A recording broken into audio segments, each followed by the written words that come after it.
Al via oggi un corso di formazione dal tema Gestione della sicurezza degli impianti sportivi a tutela dei lavoratori. L'iniziativa è organizzata dalla Medicina dello Sport dell'ASP di Agrigento e continuerà anche nella giornata di domani 23 giugno presso l'aula di formazione della cittadella sanitaria al Viale della Vittoria. Lo scopo dell'incontro formativo è quello di diffondere sempre più una cultura della sicurezza che non può non coinvolgere gli attori dei luoghi della salute, quali dovrebbero essere appunto gli impianti sportivi. L'iniziativa è organizzata dal direttore del Spresal Salvatore Castellano in collaborazione col dottor Maurizio Picarella, referente organizzativo del corso. Ha relazionato l'architetto Michele Di Sivo, professore ordinario in tecnologia dell'architettura dell'Università degli Studi Chieti Pescara, Dipartimento di Architettura. Noi abbiamo un percorso ormai che è dato da molti anni sul tentativo di migliorare la sicurezza negli impianti sportivi sia quelli privati che quelli pubblici, quindi palestre, palazzetti di sport, scuole di danza e quant'altro, per cercare appunto di portare a un livello sufficiente almeno gli impianti e le strutture onde garantire sicurezza sia agli utenti ma anche ai lavoratori.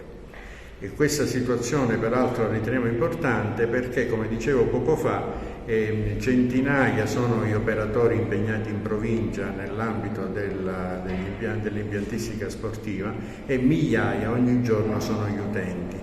Quindi migliorare le condizioni di sicurezza significa appunto garantire sicurezza ai lavoratori e agli utenti. Per questo noi oggi, per questi 2 giorni, per questo corso, cerchiamo di approfondire, avvalendoci soprattutto del professore Michele De Sivo, che viene dall'Università di Pisa. Con una visione che non è legata strettamente solo all'impianto in se stesso, ma con una visione sistemica della sicurezza, in quanto le attività che si svolgono all'interno degli impianti sportivi non sono sempre gli stessi, non sono uguali da tutte le parti, ma variano in funzione dell'attività che si svolge. E questo vale anche per gli utenti, vale anche per chi lavora all'interno degli impianti sportivi per fare la manutenzione e attività di riparazione degli impianti. Quindi una visione più sistemica, che è quello che io cerco di fare da anni all'interno del mondo accademico, perché occuparsi solo e esclusivamente dell'attività in se stesso non ha senso, in quanto le correlazioni sono tra uomo, ambiente, uomo, macchina, uomo, ambiente e macchina e così via.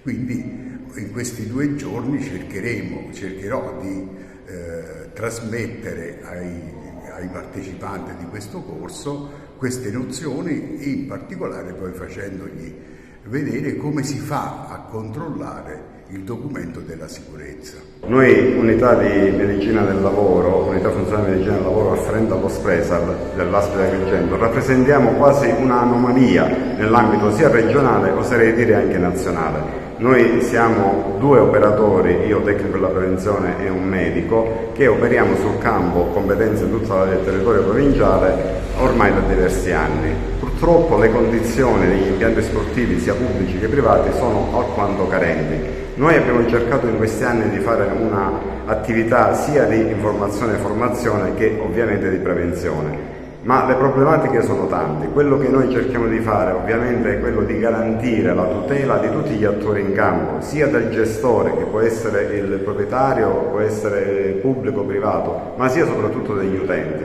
Ormai chi fa sport a qualunque livello, soprattutto a livello dilettantistico, sono migliaia e migliaia di utenti. Noi cerchiamo appunto, sia dando delle direttive per quanto concerne quelli che devono essere l'idoneità sia degli impianti a livello strutturale e sia ovviamente nell'ambito anche medico, come certificazione medica eccetera.